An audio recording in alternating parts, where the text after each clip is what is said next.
Nimaga bizni prosmotrlarimiz million bo'lmayapti? Ha, shuni so'ramoqchi edim man. Xohlaysizlar million prosmotr bo'lishini? Конечно, aka, kim xohlamaydi? Masalan, sizga bitta zo'r variant bor. Kelin bilan kontent qiling. Xotinim bilanmi? Ikkovinglar bir-biringlarga prank qilasizlar. Xotin bilanmi? Ha? Nima mana shu prank o'zi? Prank qo'pol hazil, xullas izdirosa qilishdi bir-birini ustidan. Keyin bitta narsa, g'urur, nomus degan narsalar sandiqqa solib qo'yasizlar-da. Reklama ham chiqadi lekin million prosmotr bo'ladi. Shu xotinlar ishlatmasdan iloji yo'qmi? Bo'ladi. Sizga bitta zo'r variant bor. Siz bachkanalikning eng yuqori cho'qqisini ko'rsatishingiz kerak. Chevalarni bilasiz-a?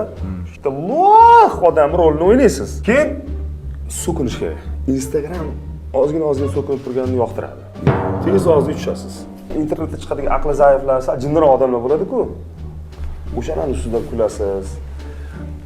Keyin kontentlaringizda Chingiz degan go'rsoqda bor. O'shani gaplarda kesib qo'yib yorsangiz, Qaysi? ortlaydi. Bitta yo'siz bor-ku. Instagramda taxallus kerak. Taxallus? Ha. Bati Vines. Bati Vines.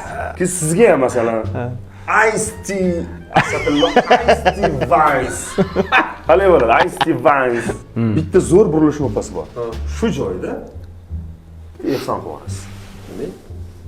Agar odamlar Bati Vines, Ice-T Vines, saxovatpesha deb bilish kerak-ku. Aka, bunaqa video qilganingizdan keyin negativchilar yorvoradi-ku. Anaqami? Dunyoga kelib faqat negativ ashdan boshqa ish qo'lidan kelmaydigan krisalar. Ular bilan o'rtoq bo'lishingiz kerak. Lekin bundoq o'ylab qarasa, Instagramda juda shiltashib ketgan ekan-da. Aql ishlatilmasi kerak-da. Ko'rdi, sal aqlini beryapti, o'tkazib yuboradi. Aql ishlatmasdan, fikrlamasdan ko'radigan narsa ko'p bo'lish kerak ekan. Shov-shuv bo'lish kerak. Masalan, kimni o'g'li, kimni falonchini qo'shig'ini pistoncha aytibdi, bu bo'pti. Rostdan buning o'g'li emasmi? Shunga o'xshagan narsalar bor. Odamlar qiziqadi bu narsa. Hozir men aytgan narsalar hammasini eplasanglar bor-ku, nafaqat Instagramda. TikTok degan bichxona bor. U yerda ham yulduz bo'lasizlar. Xo'sh. Tayyormisizlar? Kutganmi deylar? Yaxshisi shu 10 ta saviyali odamda mehr bilan ko'ryaptimi? Shu 10 ta saviyali inson uchun qilaylik.